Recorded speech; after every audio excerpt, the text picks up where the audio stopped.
नमस्कार दोस्तों, आप देख रहे हैं करंट अफेयर्स, जहां हम आपको बताते हैं हर उस कानून, नीति और नियम की सच्चाई जिससे आपका हक और सुरक्षा जुड़ी होती है। आज का सवाल बहुत दिलचस्प है। सवाल ये है कि क्या लाइसेंसी बंदूक से शिकार कर सकते हैं? यानी अगर आपके पास सरकार द्वारा जारी वैध आर्म्स लाइसेंस है, तो क्या आप जंगल में या किसी खेत में जाकर शिकार कर सकते हैं? चलिए जानते हैं सच्चाई कानून की किताब से, बिना किसी भ्रम के। सबसे पहले समझिए, भारत में बंदूक का लाइसेंस आर्म्स एक्ट 1959 और आर्म्स रूल्स 2016 के तहत जारी होता है। इस कानून के अनुसार आपको बंदूक रखने और अपनी सुरक्षा के लिए इस्तेमाल करने का अधिकार मिलता है। लेकिन इसका मतलब ये नहीं है कि आप उस बंदूक से शिकार यानी हंटिंग भी कर सकते हैं। शिकार पर पूरी तरह से नियंत्रण एक अलग कानून के तहत है, जिसका नाम है वाइल्ड लाइफ प्रोटेक्शन एक्ट 1972। और इस कानून के मुताबिक भारत में शिकार करना सामान्य परिस्थितियों में अपराध है। आर्म्स एक्ट कहता है आप हथियार रख सकते हैं, लेकिन जिम्मेदारी से, जबकि वाइल्ड लाइफ एक्ट कहता है किसी भी वन्य जीव का जीवन कानून की सुरक्षा में है। तो भले ही आपके पास वैध बंदूक हो, आप किसी जानवर पर गोली नहीं चला सकते जब तक कि आपको वन विभाग से स्पष्ट और लिखित अनुमति या परमिट ना मिल जाए। अब सवाल उठता है कि क्या कभी शिकार की अनुमति मिलती है? तो जवाब है हाँ, लेकिन सिर्फ कुछ खास हालात में।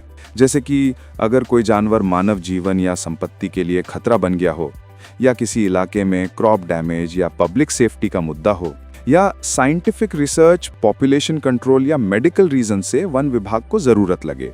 ऐसे में राज्य का चीफ वाइल्ड लाइफ वार्डन अनुमति दे सकता है, और तब आप केवल उसी उद्देश्य से सीमित दायरे में हथियार का प्रयोग कर सकते हैं।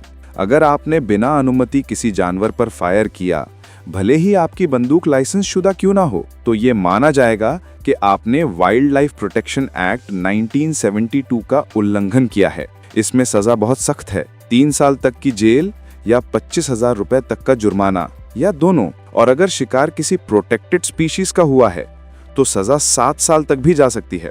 बहुत से लोग सोचते हैं कि हमारे पास ऑल इंडिया वैलिडिटी वाला लाइसेंस है तो कहीं भी शिकार कर सकते हैं, लेकिन ये पूरी तरह गलतफहमी है। ऑल इंडिया वैलिडिटी का मतलब सिर्फ ये है कि आप अपना हथियार किसी भी राज्य में रख और ले जा सकते हैं, पर इसका उपयोग यानी यूज फिर भी कानून के दायरे में ही रहेगा। यानी लाइसेंस आपको हथियार रखने का हक देता है, पर शिकार करने की इजाजत नहीं। अगर आप किसी विशेष जानवर से खतरे में हैं, या किसी खेत या गांव में जंगली जानवर फसलों को नुकसान पहुंचा रहे हैं, तो आप अपने जिले के फॉरेस्ट डिपार्टमेंट ऑफिस में आवेदन कर सकते हैं। आपको आवेदन के साथ ये चीजें देनी होंगी: अपने आर्म्स लाइसेंस की कॉपी, खतरे या नुकसान का सबूत जैसे फोटो या रिपोर्ट आदि, स्थानीय पुलिस और ग्राम पंचायत की सिफारिश।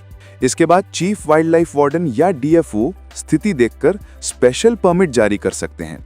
तो दोस्तों, अब बात साफ है, लाइसेंस का मतलब आजादी नहीं, जिम्मेदारी है। आप बंदूक रख सकते हैं, पर शिकार तभी कर सकते हैं जब सरकार की अनुमति और वन विभाग का आदेश हो, अन्यथा वैध बंदूक भी आपको जेल पहुंचा सकती है। अगर आपको ये जानकारी उपयोगी लगी हो तो वीडियो को लाइक करें, कमेंट में लिखें जानकारी बढ़िया थी, और चैनल करंट अफेयर्स को सब्सक्राइब जरूर करें, क्योंकि यहाँ हम बताते हैं हर उस कानून की सच्चाई जो आपके हक और सुरक्षा से जुड़ी है।